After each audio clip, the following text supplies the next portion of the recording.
మీరు చూస్తున్నారు తెలంగాణ సమాచార్.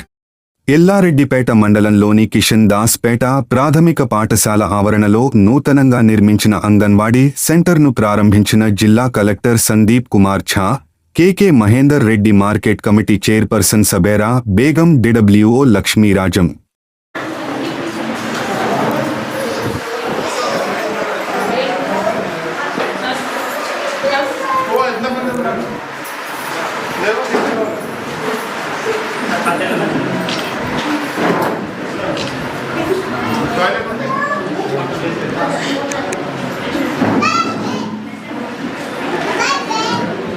మా జిల్లాలో ఈరోజు ఎల్లారెడ్డిపేటలో ఒక కొత్త డిఎంఎఫ్టీలో శాంక్షన్ అయిన అంగన్వాడీ సెంటర్ ఓపెన్ చేశాం.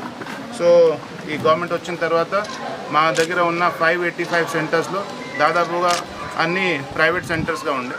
సో 170 కొత్త సెంటర్స్ శాంక్షన్ చేయడం జరిగింది, దాదాపుగా 20 కోట్లతో. ఈ ప్రక్రియలో ఈ మొదటి దశలో ఇది ఫస్ట్ ఇనాగ్రేట్ చేయడం జరిగింది గౌరవనీయులు మహేందర్ రెడ్డి గారి చేతి మీదుగా, ఏఎంసీ చైర్మన్ గారి చేతి మీదుగా, ఇంకా ఇక్కడ ఉన్న డిడబ్ల్యూ ఆఫీస్ స్టాఫ్ చేతి మీదుగా. సో ఇదే విధంగా వచ్చిన 6 మంత్స్లో మొత్తం 170 అంగన్వాడీ సెంటర్స్ కూడా జిల్లాలో వస్తుంది. అది కూడా మీకు సూచిస్తున్నాను.